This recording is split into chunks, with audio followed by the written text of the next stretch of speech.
Don't forget to subscribe, add your comments, and share your memories. If you have any old VHS tapes or even DVD to dispose, let me know. Drop me an email on seaeagle666@gmail.com.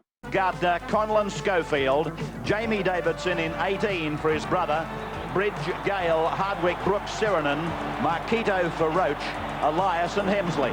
Sigsworth, Farah, Hagan, Chris Mortimer, O'Brien, Lamb, Steve Mortimer, Langmack, Folks, Dunn. Kelly's come in at the last moment in 34 for Johnston, Bugden and Tunks. Space at the back, Mortimer could chip into that area. Gary Jack will play it on his own quarter. Russell Gartner takes the ball a couple of paces out. And here's a penalty. It's against Peter Kelly. His tackle on Russell Gartner has met with the dissatisfaction of Michael Stone. See it again. He goes, oh boy, the left knee over the back of the kidney area.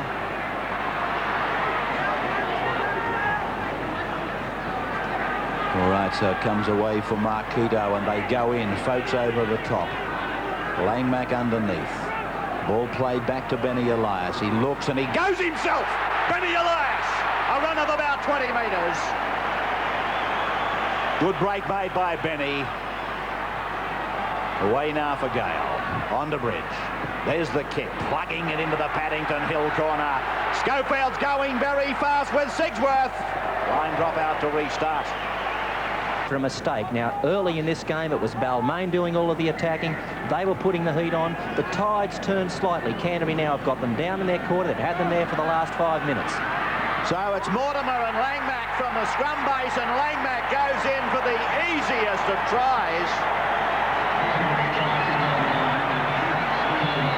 Simply the old halfback lock forward 1-2.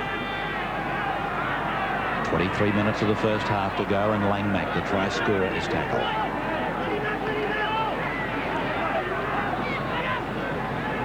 That's Tunks. Conlon holds him tight.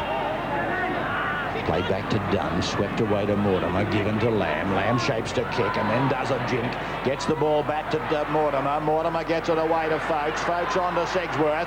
He's over the halfway before Schofield gets him. Then through Hagan to Farah. Farah's going down the touchline. Terry Lamb's on his inside. He tried to set a kick. Oh, should be would he kick and not making about 15 metres. It's away for Steve Mortimer and it's gone on to Hagan, and now it's with Farah. Balmain are going in, but they're not making tackles complete. No, they're not, and there have been a lot of improvements in the Canterbury game from last week. I think Terry Lamb's trying things on his own. He's a brilliant individual player, and that's good news for Canterbury Bankstown. The other thing that they're doing well is they're playing the ball much more quickly than the Tigers are. Done now. He'll play it. He's midway 22 halfway, his own into the ground. Away to Steve Mortimer, on to Terry Lamb. Lamb sees an opening. He went between Marquito and Siranen. Gale is chasing. Lamb kicks over the head of Jack. Coming fast is Hagan. Oh, it's touch and go. Off whose hand it came. It's a Balmain hand.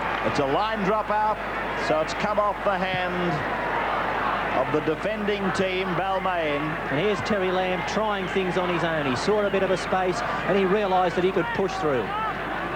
There's the kick by Lamb. Then the race was on, and off the hand, I think, of Gary Jack, in fact. And this line drop out into the teeth of the breeze. We'll see Balmain turn around with more pressure. They're trailing 6-0, and there's 19 minutes of the first half to go. The kick coming down to Terry Lamb. He sends Phil Sigsworth towards the enemy. He's tackled just outside the 22. If Canterbury can't put a try on here in the first 2 or 3 tackles, a field goal would be the right tactic. Played by Dunn back to Bugden, Bugden to Tunks, and they're certainly working for what appears a drop goal setup. They're keeping play in the centre of the ground. Played by Bugden, back to Mortimer. That's the delay they were looking for, but Lamb still has ample amount of time to take a drop goal, and that he does. So Canterbury by Scott Gale. Now it's Bugden, away now for Tunks.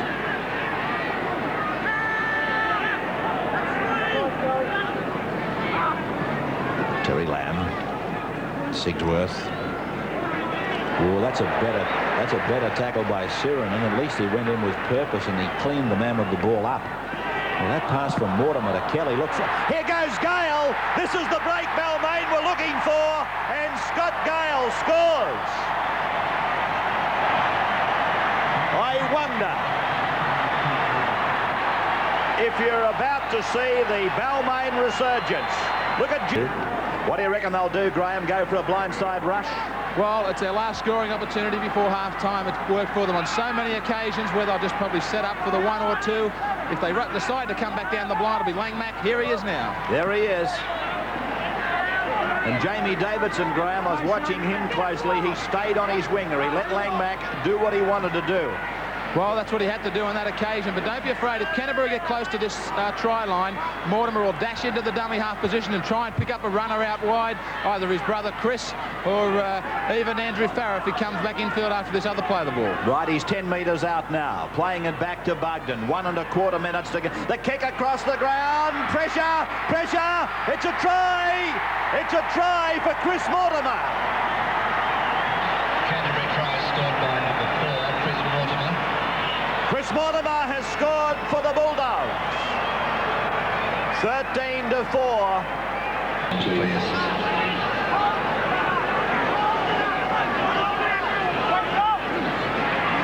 Fed by Mortimer, and it's against the feed. Won by Balmain. A try coming up, is it? Scott Gale can't make it. Great defence by Canterbury. Tremendous defence by the Bulldogs.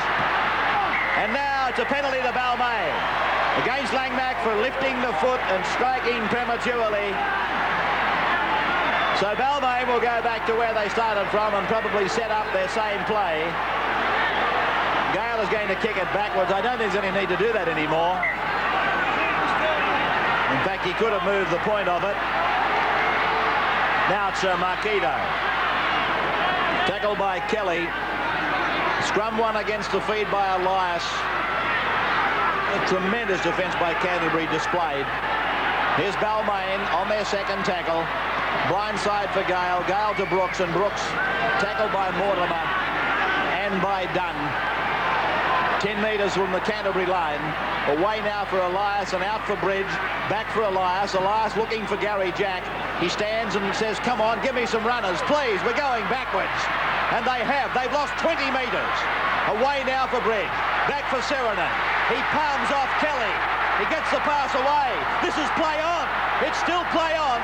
It'll be a line dropout if Marquito makes that. There's no doubt that Ryan has sent the message out to them. Just play it safe, for heaven's sake. That's all you've got to do. Here's O'Brien making a good run. Kelly has come off in 34. Johnston, Graham Hughes, let's check the replacement with you. Well, he's out there already, nearly on the ball then. Peter Johnston in 11. Right, so Peter Johnston originally advertised to take the field. For Canterbury, Peter Kelly, number 34. He's out there now as Johnston gives a neat pass away to Farrer. There goes now for Tunks, and Tunks on now for Boyd. Boyd! Jack is chasing. Johnston's inside. So is Mortimer. That's play on. No, he's ruled that it went forward. And a scrum will go down about 15 metres out from the Balmain line. Gale, who again showed that he was prepared to try anything. 12 mistakes in the handling department by Balmain. 4 by Canterbury. Mortimer! He's over!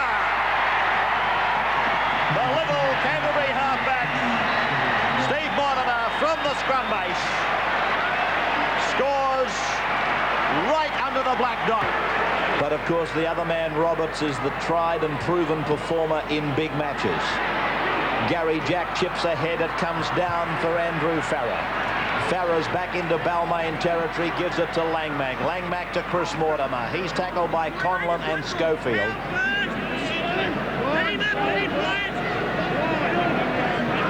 Langmack to the blind side. O'Brien met and pulled down by Schofield and Gardner. Away from dummy half goes Billy Johnston. And they're only 10 metres out from the Balmain line now. Away for Boyd to give to Sigsworth, now to Dunn. And Dunn gets a ball back inside for Lamb. What a great try. What a try. Scored by little Kerry Lamb. Souths. They won that. Then they beat Manly. They put paid to them. And then they got rid of Souths. And people were starting to say, here's the first team from 4 or 5 to do it. Gary Jack has busted Canterbury. He's running hard. Sigsworth won't catch him. Jack has run around him and gone on to score. Well, if you ask Phil Sigsworth right now, how fast is Gary Jack? I think he'd tell you, well, I completely underestimate. The Eels, I'm not sure whether it was yesterday morning or this morning, they played the first against the reserves at the stadium. Behind locked gates, they played two-handed touch in a full-scale dress rehearsal for both teams. Timeout, replacements, and all the rest of it. Two-handed touch was the name of the game. As we come down to the full-time siren, we'll have the man of the match award for you, and then we'll go on with our grand final preview. We'll have some highlights of these two teams as they've shared the premiership spotlight. Jamie Davidson kicking, Steve Mortimer cleaning up. We'll have a look also at the contest between Parramatta and Canterbury through the year. As Andrew Farrer is tackled about 32 metres out from his own line. Bill and Graham will be down in the dressing room areas. So we'll have any up to the minute information from there. As Johnson gets a pass away, scooped up by Myler. Myler away to Schofield. They should score, they do. But it's all too late for the Tigers. All it's doing is placing some respectability back on the scoreboard. Updating his own statistics. As the siren sounds, the Winfield Cup final is over. That's the rehearsal, ladies and gentlemen. Now we stand by for the main event. It must not be twisted. It doesn't involve O'Neill and Streisand. It involves the two big guns of rugby league in the 80s, the Dogs and the Eels. There's the scoreboard. Canterbury 28, Langmack, Chris Mortimer, Steve Mortimer, Lamb tries. Lamb 5 goals and 2 drop goals. Balmain tries by Gale when it mattered. Jack and Schofield when it really didn't matter. And Conlon kicked 2 when it really didn't matter. 28 points to 16. Here's Graham with Warren Ryan.